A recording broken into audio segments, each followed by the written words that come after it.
Do you believe in magic? That's right. What's up, everybody? Brian Tong here. And if you haven't seen my videos about Apple's Magic Keyboard, you got to know that I'm a believer because this is going to unlock all new features and functionality for the iPad Pro. It's something that a lot of longtime users like myself have just waited for, and it's one of my go-to Apple devices. So I've been getting a lot of questions from you all, but Apple just isn't telling us everything about it just yet. So do they have something, maybe some more tricks up their sleeves? Maybe, but this video is all about what Apple has told me so far, everything we know, and then what's still left up in the air. And the biggest chunk of info that they told me confirms what many of you were asking, specifically about the charging of the iPad Pro and Magic Keyboard. So Apple confirmed that the pass-through charging from the Magic Keyboard to the iPad Pro is done via the smart connector on the back of the iPad Pro. They also told me that the USB-C port on the left side of the Magic Keyboard, this is just for charging the keyboard itself. So you won't be able to plug in any third-party accessories to it. It's only for charging the keyboard and nothing else. Now that also leaves the iPad Pro USB-C port open to connect any drives or accessories to it as well. If you've seen Apple's promo videos, the shots we've seen of the Magic Keyboard case, they're also just very deliberate. They haven't shown us anything more than the iPad Pro on the Magic Keyboard in its standing position, or an iPad Pro being pulled off of it in its standing position. And in their first press release, Apple says its unique cantilevered hinges allow smooth adjustments of the viewing angle up to 130 degrees.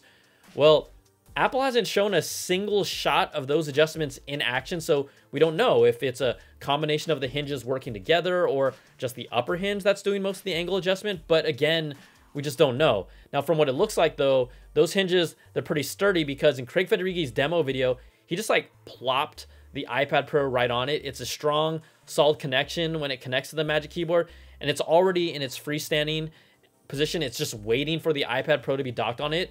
We've seen it opened up to its ideal starting position, I guess if that's what we want to call it, but we've never seen it rotate or adjusted. We've seen it closed with one finger smoothly in one motion. So the hinge, we know it's a good one, but again, they've limited what they're showing us.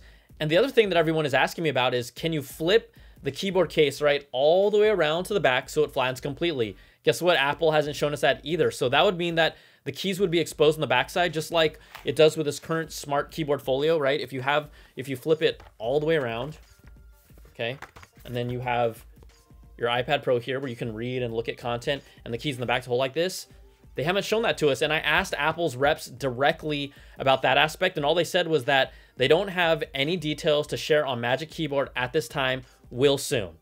So when I look at it, it doesn't look like this hinge is designed to rotate all the way around like that. I could be totally wrong, but these are those unknown aspects of the case that we're talking about that tells me that, you know, Apple, they're still holding on to a few things close to their chest about this Magic Keyboard. Now, we also don't know how much more weight it'll add to the iPad Pro. The current smart keyboard folio for the iPad Pros weigh 297 grams for the 11-inch and then 407 grams for the 12.9-inch. But if you think about that, 407 grams is roughly 0.89 pounds, almost nearly a pound extra weight. And that's a good amount of added weight for the 12.9-inch iPad Pro. So will this new Magic Keyboard weigh more or less? We're gonna have to find out. The assumption is also that the second generation Apple Pencil will still magnetically connect to the iPad Pro. We've seen it already in pictures, but just not with the Magic Keyboard case closed together with it on the side. So it should honestly attach the same way, and it doesn't appear like there's any new slick storage for the Apple Pencil. But I really don't expect Apple to just drop anything mind-blowing about the case in May. They still could, but that big reveal with it, with the iPad Pro, I'm pretty sure that was that moment. So it's just clear that Apple, again, still isn't telling us everything about the Magic Keyboard before it's released, because I tried asking. So what do we really know? Well, look, we know it's priced at $299 and $349 for the 11-inch and 12.9-inch models, and they'll be available in May. It also brings Apple's full-size keyboard with backlit keys, and then the same scissor switch keys with a 1mm travel that the recent MacBook Pro and MacBook Airs now have. Now, for all of you that said I've been way too hard on past iPad smart keyboard folios like this, I'm gonna tell you, just wait until you feel these on the new Magic Keyboard. You're gonna take it all back. And yes, the biggest part of this is the trackpad, right? All the new functionality from iPadOS 13.4. Now, if you check out my iPad Pro review that just came out, I used Apple's Magic Trackpad 2 to give me a sneak peek of the new mouse and navigation features. Now, this does also work with the Magic Mouse 2, and any third-party mice connected over Bluetooth or USB, they're also supported. And the way that they've handled this new functionality is just extremely polished. You'll instantly see this semi-transparent circle that represents your pointer, and it's contextual. So when I move it over apps, it'll disappear, and then the apps will kind of swell and get a little bigger. You also see the same kind of animation over apps in the docks. And then arranging your home screen is faster because you don't have to do a long press and hold to move the app. You can just click and grab an app from the trackpad and move it instantly with the pointer. It's super slick. Now, when I moved it around over the background, if you look at this, you can see that it changes color so that you can see the circle depending on if your background color is dark, well then that circle is light. If the background is light, that circle becomes dark.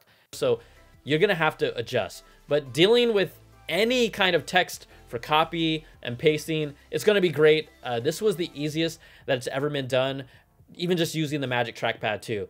Now, there will be a learning curve, but you'll end up figuring out really what you like doing on the Magic Keyboard with Trackpad versus what you like doing on screen directly. And it's just a very unique experience that isn't trying to be exactly like a PC or even Mac OS for that matter. I know it might sound corny to you, but it just really is its own unique thing. And I loved what I saw from it just using the Magic Trackpad 2. Now, again, it's one of the most polarizing debates in my comment section recently. It's just been whether or not the Magic Keyboard is worth it or not. And it's not for everyone, but if you don't want the Magic Keyboard, you don't have to get it. Is it more expensive than other keyboards?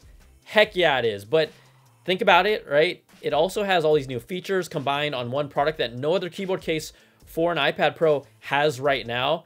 And oh yeah, if you're an owner of one, it just completely transforms the iPad Pro. And that's kind of important for users like me that have been waiting for Apple to finally do something like this to step up their game. But then you think about that, what's the next step after that?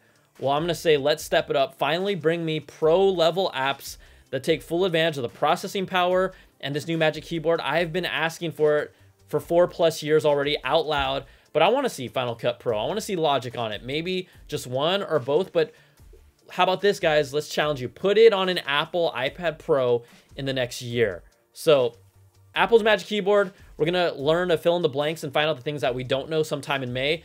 I just can't wait to see that thing. But if you like this video, give me that thumbs up, subs up, and hit that notification bell, ding, to get all my videos when they drop. If you also want more of that Apple goodness, you got to check out my weekly Apple Bits XL audio podcast where we just do a deep dive into these stories and more with special guests. Plus, you can help support all my content. It's independent, the podcast, my videos, and more at patreon.com/Brian Tong. Thanks so much for watching. Take care and be safe, everybody. And like that, this video is done. It's like magic. Oh, whatever.